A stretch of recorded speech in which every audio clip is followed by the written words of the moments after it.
Welcome, ladies and gentlemen. I'm Candler Budd. And I'm Brom Chapman. And this is Grab the Remote. Did you change your name? Did you say Braun Chapman? I think I did. I think I'm just gonna test it out. Bram Chambermaid. I like Brian. Or in the South, it's just one syllable. Brian. Hey, Brian. How you doing, Brian? It's good to see you. You're going to do that podcast, talk about Brian. It's real nice. On this episode, we're going to be speaking about horror movies. So horror films, it's a low genre. What we mean by that is most of them, we can agree, are not great. They're either imitations, sequels, remakes, rethinkings, reboots, reimaginings, and a lot of schlock. Can we all agree on that? We can definitely agree on that. So that makes it fun to actually come up with a list of horror films that we have liked through the years. And maybe we can go back and forth before we have maybe a guest. Maybe his name is Matthew McGee. Maybe I don't know, which is always fun. It's always fun. So that to me is the exciting part, that I get to talk to someone I've never talked to before. Excellent. I am not a fan. I'm a wimp. I'm not a fan of gore. Me either. So I like more of the head scares. So here's my list: The Shining, Exorcist, and Halloween. Those are powerful. That's the big three. Let me say it again: The Shining, The Shining, The Exorcist, and Halloween, 1978. So, 78, Exorcist, 73. Am I wrong? You're right. The Shining, 1980. The Shining, I love it. Those are great. I mean, really, Candler, those are great choices. I mean, those set the standard. Like I said, we can talk a little bit about Halloween and its all of its sequels and reimaginings, but Halloween almost has to be on the list. Here's mine. Awesome. I'll do my best. Not in any particular order. An American Werewolf in London. Yes. 81, I believe. The Texas Chainsaw Massacre, 74, directed by Tobe Hooper. And here's where it gets a little dicey, because we really need a top 10. And I've talked about this a little bit. I'm going to put The Changeling on this list, all right? Okay, that's okay. Not the Angelina Jolie Changeling. The Changeling with George C. Scott. That movie has some good moments, and it's again. It's not that maybe I am a wimp, but I don't like you said. I like the imagination. I like for us to be able to think about it. Texas Chainsaw Massacre looks atrocious in many ways, but there is never one victim that do you see getting touched with a chainsaw. Sure. By the way, this is a horror movie episode, so spoiler alert, and we may be talking about things that are scary. Let's hope that someone is watching this right before Halloween, trying to get in the mood, and perfect. Pandemic is long gone. Let me tell you one thing before we let our wonderful guest in. The Changeling, I liked it so much, and this is how much of a romantic soul I am. My then girlfriend, now wife, I invited her to watch The Changeling with me. What a date! Would you like to watch The Changeling with me, a horror movie? And how did she like it? Well, she loved it, and things went well, and I think we had better dates. You know what I mean? Like more fun things to do. She never complained. That was very sweet. But I did show her The Changeling, starring George C. Scott, available on YouTube for free. That is awesome. We are so lucky. It looks like the great Matthew McGee is in the virtual waiting room waiting to come on. We're so lucky to have him. And it looks like he's here for the viewers. You can see that his backdrop, it looks like he's a detective in his detective agency. Yes. With the blinds. It looks great. I was dying to know, what is his background going to be? Okay. My partner and I are playing a game called Catch a Killer. Yes, and each month it sends, it's not even monthly now. I think with the coronavirus, it's like every other day we get a new mystery because we're home. But it's amazingly fun. But we're trying to solve a murder, and we have these murder boards in the house. And I thought this would be the perfect backdrop. I had been using the kitchen, but it seems so boring. But this for our discussion was perfect. I love it. Matthew McGee is an amazing actor. He also happens to be my former college roommate. Lucky That's guy right. he is. All kinds of stories. Neither of us could ever run for office because we both have so much dirt on each other. I have pictures out there that will really disqualify me. Yeah. Absolutely, and me as well. He is a wonderful actor, a wonderful director and writer. I can say this about Matthew McGee and maybe two other people. I am shocked he's not famous. That's how just wonderful and talented he is. And of course, Matthew McGee, your thing is you're into musicals, but you also love horror movies. And that's right. When we decided to do this podcast, I said we got to do a horror episode, and we got to get my man Matthew McGee on here. Right. And Matthew, this is my co-host Brian Chapman. You're going to love him as much as I do. So thanks for being here. Thank you. I'm so glad. Yes, and I think we'll have a lot of fun. It's already been great. So, but yeah, thank you. And it's always fun to go round robin and I think so too. Horror films. Oh yeah, and dissect these bad boys. So you and I, we've done a lot of shows together. Some of them were just the two of us on stage with an audience. And you were my college roommate. Any advice for my co-host Brian Chapman on how to deal with me? I'm going to tell you something right now. You brought up something earlier when you were talking about why am I not famous? And I think the reason I'm not famous is that I don't work with Candler Budd as much as I used to. Well, thank you very much. No, it's very true. Candler is, I know you were hoping for like maybe something funny or maybe some digs, but Candler is a great comedic foil, one of the best out there. And one of the greatest things I think about him, working with him, is he is completely committed to what we're doing. No matter what happens with the crowd or how they're reacting, he's going to go for it. He's going to go for it big. And I think he brings you along for the ride. You probably feel that way, Brian, don't you? A lot of the time, that it's his energy that just keeps everything really going. I'm going to keep that ego down a little bit. But yeah, boy, that energy. I tell you what, Candler, your energy, you are effervescent. You're like a breath of fresh air. I would be a slug on the edge of a razor if it weren't for you. Thank you so great. Much. No, yeah, this has been something that's been in the works for a while. We've been chatting about it, and then it dawned on us that obviously our phone conversations could be something fun. Absolutely, so here we are.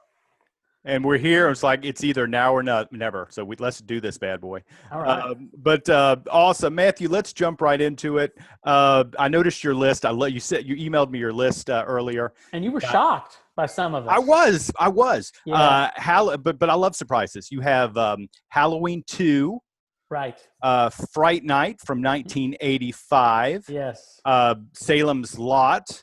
Yes, I have those as a duel, and I'll tell you why. I love it. Wait, Fright Night and Salem's Lot is a duel? I have them together because there's similarities. There's so many similarities in the plots and even like visuals that it's kind of amazing. They are almost the same movie. And Hereditary, 2018. Yeah.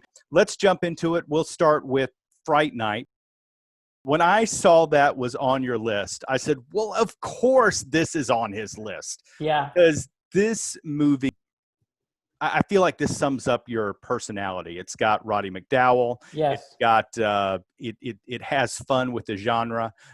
Tell me why Fright Night is on your list. You know, when I was a kid, I always used to see pictures of Fright Night. I remember vividly seeing that wonderful poster with all the faces coming out of the house and that big face, you know, that is ultimately Amy when she's turned into a vampire. It's this big funny mouth that they have. That I have a great story about that because they said that mouth was a last minute addition and it wouldn't close or open and it was a disaster. But I was that was evocative to me as a kid, but I had never gotten to see it and I never was able to find it to rent. And then one day, remember when you had those little HBO booklets they would give you that gave you the listing of everything? It was a small booklet. And I was flipping through, and one Saturday night, actually Sunday, it was 3:45 a.m. Fright Night. So I set the VCR, and I stayed up like really late to watch it. And I remember like that was just me by myself downstairs in my house. Everyone was long asleep. And I was riveted. I loved the story. I loved the characters. I loved seeing Roddy McDowall in it. And something about it really spoke to me, and I couldn't get enough of it. And it is for always. It's really continues to be one of my number one picks.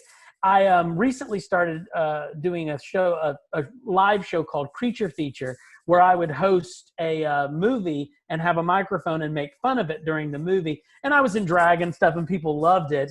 And the first one that I chose was Fright Night, and that one, Candler, if you can't believe it, that one sold out completely. So it obviously has a big following. That I'm glad to hear it, because I kind of feel that Fright Night is not as, and that was one of my questions, but I'll just kind of turn into a statement that it's not as popular as I feel like it should be. Do you have an idea why that is, you think? There's even a line in the movie where when Peter Vincent, so Roddy McDowall plays sort of a TV horror host, not even a really popular one.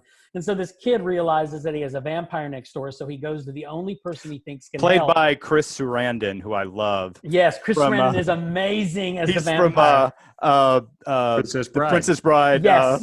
I believe that is the first time anyone has dared insult me. I love him. Yeah. Sorry to interrupt. I think you're bluffing. And he's great in that, but he's really great as Jerry Dandridge, the vampire. But anyway, this kid goes to Peter Vincent and says, "You need to help me. I believe in vampires." And Peter has this great line where he says, "Well, none of your generation seems to be. All they want to see a demented madman running around in ski masks, hacking up young virgins." And that's a good point, because for 1985, that's what people were seeing. So I think Fright Night sort of got a little bit missed, even though apparently from there's a great movie on Shudder, which is a horror platform, called You're So Cool, Brewster, and it's about the making and the history of Fright Night.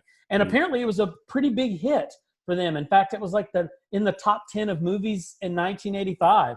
But it hasn't had a lot of staying power. They remade it with Colin Farrell and Toni Collette, and it was really bad. And I don't think that kept it in people's minds. We've talked a lot about remakes and sequels. Obviously, they tried to get.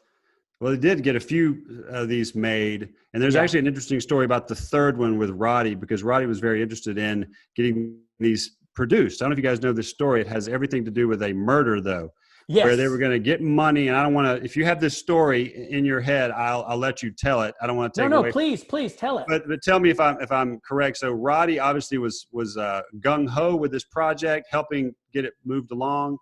Obviously, Tom Holland was the director, and I think he was probably still involved. And Tom Holland, I really like. He directed the first Child's Play. Yes. He also wrote Psycho 2, and I think that is I love Psycho 2 as a sequel. I don't know if many people love Psycho 2, but Holland's great.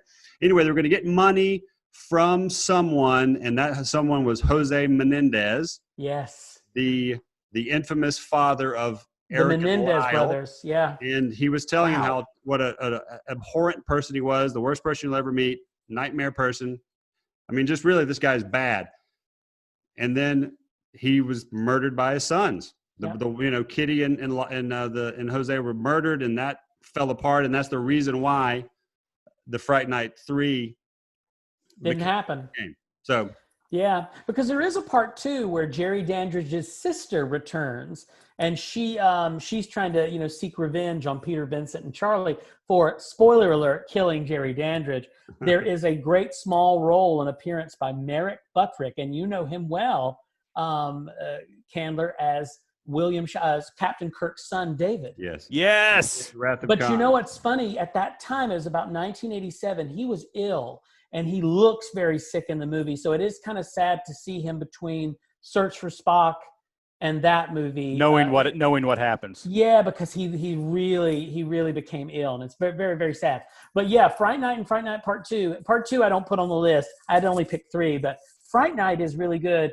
Fright Night can be hard to stream, but you can actually watch a really good version of Fright Night Part 2 on YouTube for free. It's right there. That's great. I would say the last 20 minutes are where I really start loving it. They really do some great special effects with Evil Ed and obviously Jerry. By the way, the best name for a vampire. If you're going to name, there's no irony there. It's just Jerry the vampire. Yeah, Jerry Dandridge. I loved it. I also loved, if you go to like conventions, I hate that I don't know his name, but the actor who plays the cop, an African-American gentleman, he loves to go to the things and sign autographs. He's really super funny in it, only in it for a couple of minutes. I remember he tells Charlie, if I ever see you around the precinct again, I'm going to lock you up forever. He just, this great fun sort of, I'm a cop and I'm not putting up with your guff kind of role. I may be totally off, but I think he was in A Soldier's Story. Yes. That's a phenomenal group of actors, but I think he was in that. And I just I don't have his name is escaping me, but he's so great. But it's such a great movie, and I think it holds up. And even when I watch it now, I didn't know what the big crowd was going to think. They came to see it, and I think about 250 people showed up to see it. Wow. And they were cheering at the end. But as you said, that last 20 minutes is horror gold. It's every great little vampire trope. You know, if you kill the vampire, everyone will return to normal, so he won't lose his love. And the bat's hilarious when it comes flying in, and they kill Billy Cole. So there's so much stuff going on at the end that it ramps it up really, really well. Definitely. Go ahead, Brian. I'm sorry. I was going to talk about Roddy for a bit. What a career. I mean, he was a child actor. Yeah. And so with that comes kind of things getting falling through the cracks. But one of my favorite Twilight Zone episodes he's in, people are like all over. Candler and I have talked about Planet of the Apes. Oh. Sure. And but he brings something to this. I love that he was so gung ho. It reminds me a little bit of how Donald Pleasance's career kind of came back around as Loomis, but I love that he's in this because he's really just, that's what to me is like the quintessential Roddy McDowall role in some way. Absolutely. And I think it's a triumph for him. He was real proud of it and really enjoyed it. They talked a lot about him in that documentary. And one of the greatest things that they regularly said was just how lovely a person he was, which I thought was pretty cool. And he's a real advocate. Matthew, you might have introduced me to this, what happened. He was also a real advocate for the restoration and salvaging of old films. Yeah. Yeah, yep. Absolutely. You mentioned Loomis, so I think that's a good enough segue as any to go into Halloween 2 on Matthew McGee's list in 1981. Not directed by John Carpenter, but he wrote it. Oh, I learned this today on the trivia page. Deborah Hill, the producer, is from Haddonfield, Illinois, which is interesting to me. Interesting. Rest in peace. I don't know how often you've seen it back to back. I feel like it feels like the same movie. I don't know if you, so you could almost watch 1 and 2 and it feels like one long movie because it goes right into it. It really does. Yeah, there's something really scary about being in a hospital. But I'm curious why Halloween 1 didn't make the list and why Halloween 2 made your list. It's interesting. I love the first Halloween, and I think it really stands up well. I mean, it's still really scary. But I feel that I feel that you get a performance from Jamie Lee Curtis in that's very green, and she isn't aware of all of her powers as an actress yet. And it's like one of her first big things, right? In Halloween 2, she's had a couple of other hits. She's getting better and better. Now the wig she wears is not great because she had cut, she had long hair in the first Halloween, but by that time she had cut it for and it's the same night. It's the same night. Yes. So it's kind of not the greatest wig, but I will say that she's really good in Halloween 2. And I feel like they use Donald Pleasance even more. Yeah. And so maybe I could honestly say that maybe the both of them together, it's kind of like when you watch, if you take Wrath of Khan and you take Search for Spock and you take Voyage Home and you watch them separately, you think, oh, Wrath of Khan is great. Search for Spock's pretty good. And, the one with the whales, you don't get it. But if you watch them all together, like back to back to back, sure, solid selection of solid trilogy. So, absolutely. So I was also surprised with Halloween 2, even just not knowing you. I thought, well, that's interesting. That to me is a fun choice. And Candler and I talked a little bit about this. It was 78 Halloween. It became a humongous hit. So influential, as we know what happens with horror films. And so you get all the imitators.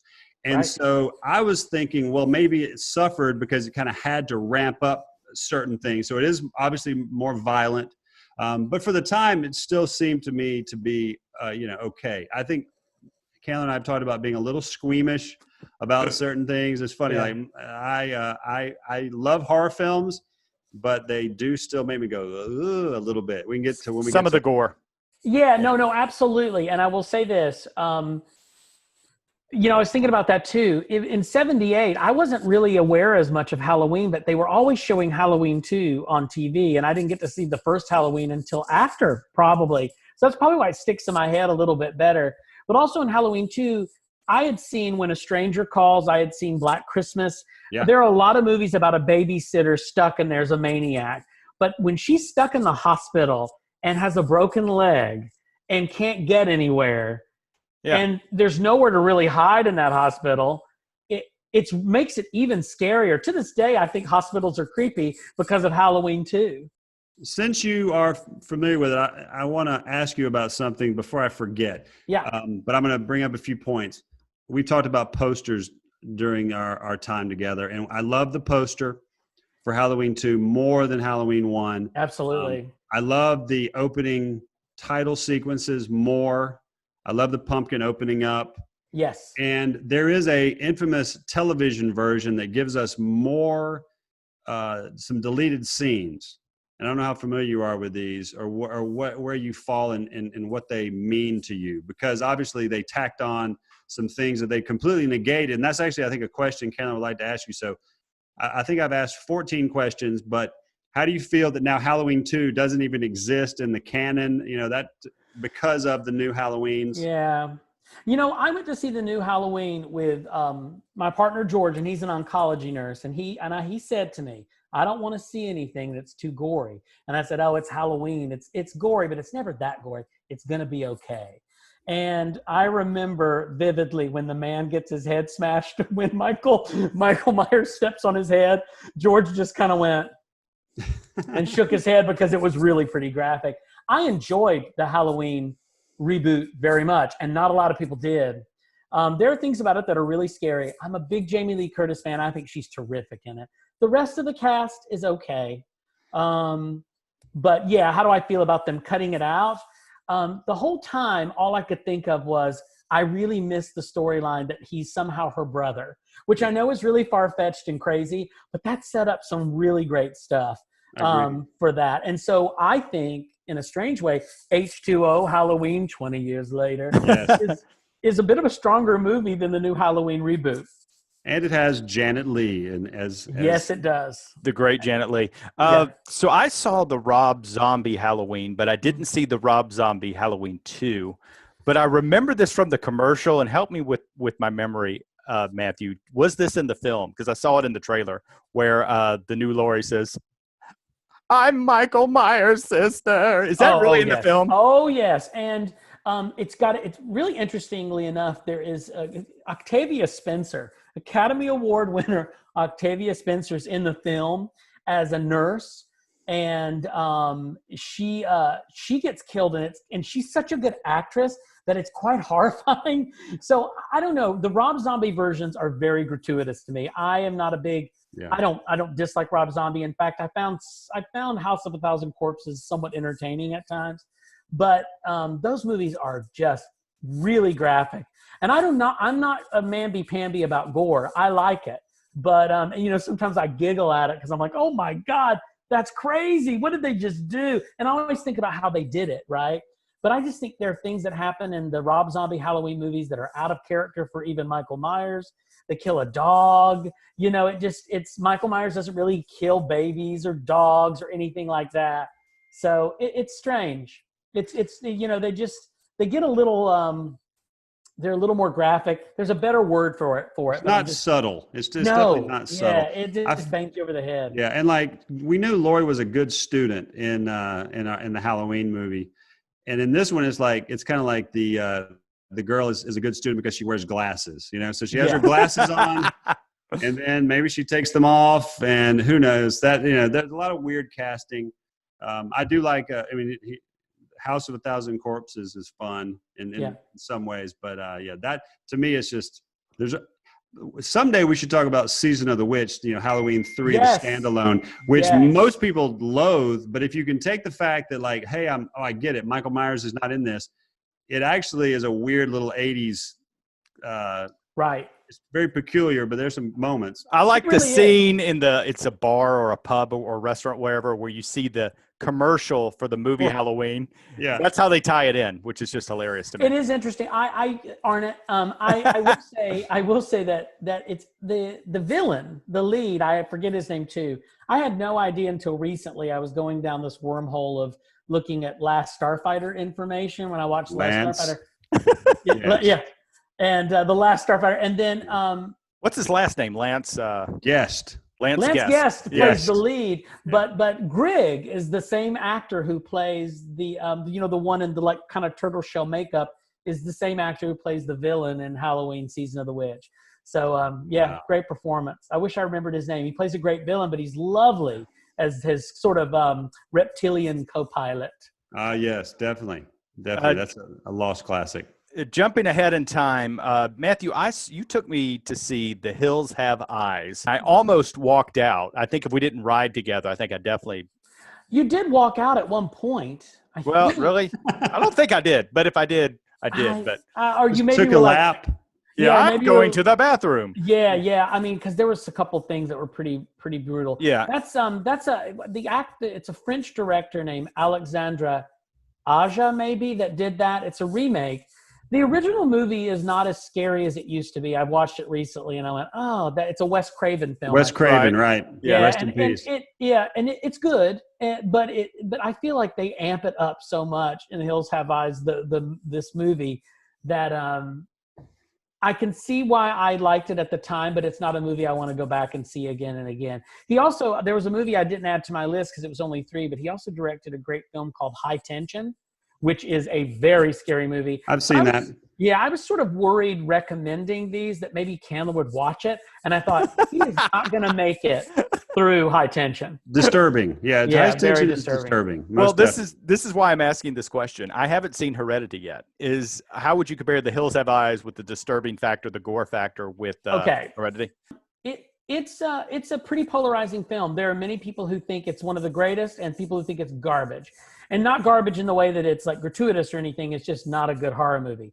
I think you were going to ask me at one point, why do I watch horror movies? Why do I like them? I think I like them so much because my mom told me always never to watch them. And there was a bit of danger in watching them. But the ones that really upset her the most were The Exorcist and Rosemary's Baby. And Hereditary is an offshoot of those films. I would say, that is, to me, Rosemary's Baby, that's the kind of, Hereditary is the heir apparent.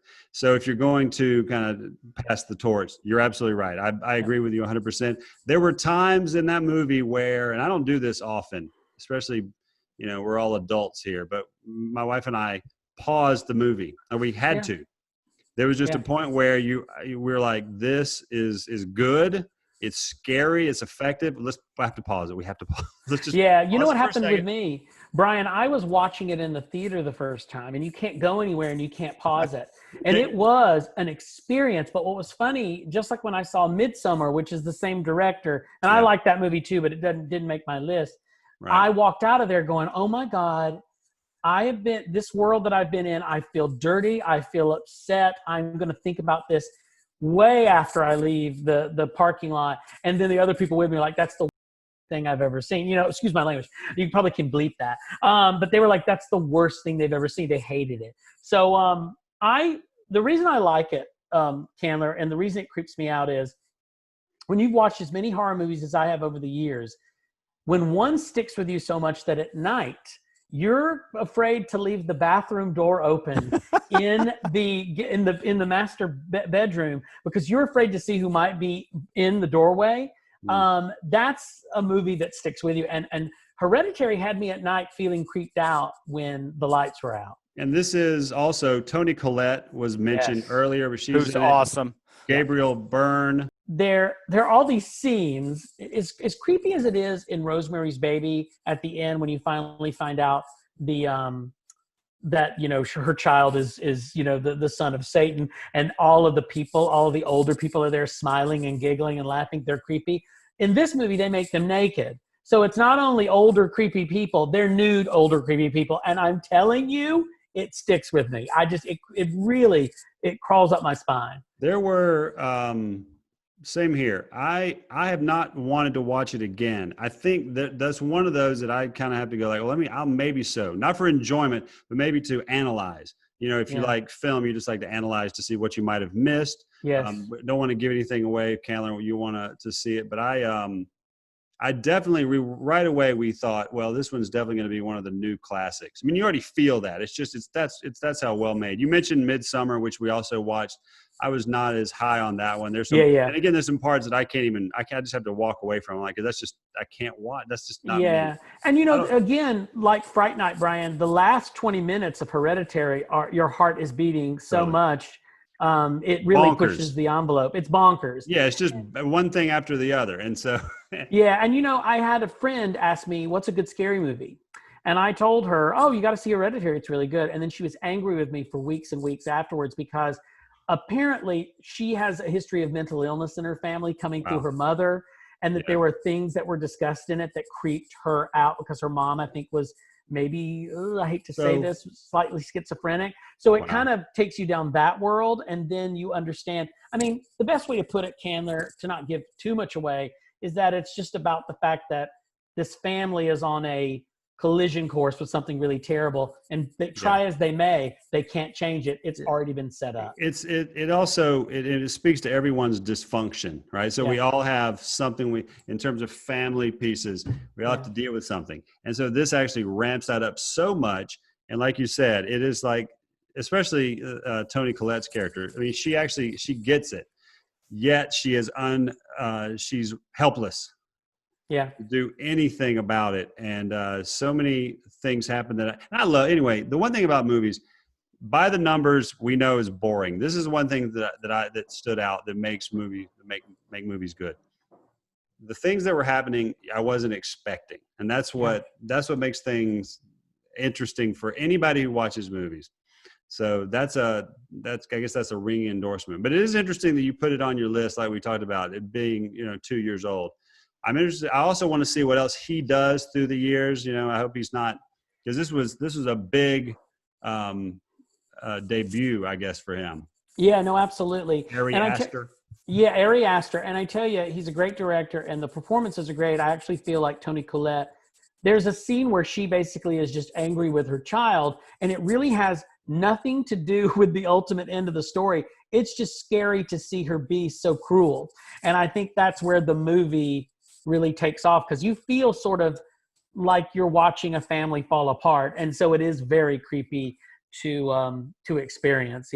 And like 30 minutes in, I always say this is a movie where 30 minutes in, the lead of the film is no longer the lead. You know what I mean? It's crazy. So a lot of narrative shifts, a lot of those interesting pieces, and the use of miniatures. I love that Toni Collette Candler is an artist who's famous for creating like these little dioramas, these little miniature parts of her life. She basically is creating her life that we didn't know before, and we get to see it in these little tiny figures. It's creepily good. It will stay on my list for a long, long time. Salem's Lot. Oh yeah, let's get into Salem's Lot. No, Salem's Lot is a very long movie. You can watch it on Blu-ray. It's like almost 3 hours. It was a television miniseries in 79. Toby Hooper. Yes. Rest in peace. And actually, James Mason. James Mason. I'm James Mason. He is games. Must we? Yes, he's marvelous in it too. That movie I watched the other night because I had been revisiting some of his books because I have this time, and I went, "This is still scary." From 1979, this is still scary, but it has so many similarities with Fright Night. It's crazy. Even visuals of putting a cross on somebody's head and it pulls back. The only thing I can say is perhaps I'm being unfair that it is basically the age-old vampire story, so maybe that's why it feels so similar. It's not hugely, it sticks to the book a little bit, but then veers off into other directions. But, the vampire is phenomenal. I mean, it's a Nosferatu creation. Mr. Barlow. He looks great. And again, a lot of even Fright Night has some source material from Dracula, kind of the girl looking like Mina and Von Helsing, all of that stuff. It's really great. And also I loved Return of the Living Dead, which is the one where they like brains, right? It's not Night of the Living Dead. It's not Day of the Dead or Dawn of the Dead. It's Gulager? Yes. Okay. Yes. And it's really, really good. That's where the toxic gas flows into the cemetery. Yes. And then we have just a bonkers night. It is a bonkers night. It's a lot of fun. And it was a movie I watched as a kid that I just really got a kick out of. But I was thinking about this the other day. We had 2 video stores in my small Georgia town, and one was called Washington Video, and that one was run by a local pharmacist. So you had to be very careful about what you checked out because your mom was going to know what it was. And then an Asian family owned a place called Star Video, which was closer to my house.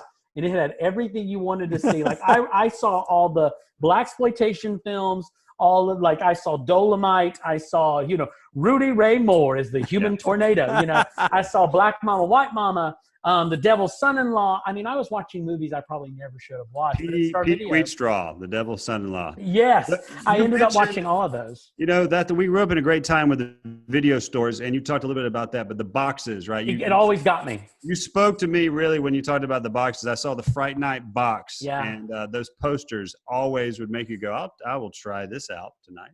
It's when they really grabbed you. They were talking about a movie recently. Oh gosh, what was it? It was like of the top 10.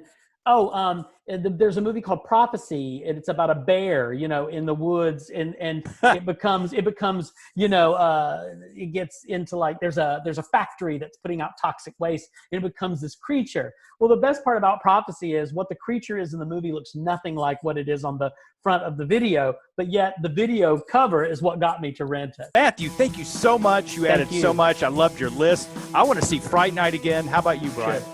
Oh yeah, that totally. Everything I want to revisit, Hereditary, all those things, and then Fright Night definitely. I want to see Fright Night 2 now because you have William Ragsdale, who we recognized from Justified. Like I saw him and I was like, wait a minute, that's Charlie. That's Charlie Brewster. Yeah, and I'm telling you, if you look it up, I can't remember what it's under, but it kind of has like the title like is in French or something. But if you look it up, it is a great, pretty solid HD transfer of Fright Night Part 2, free on YouTube.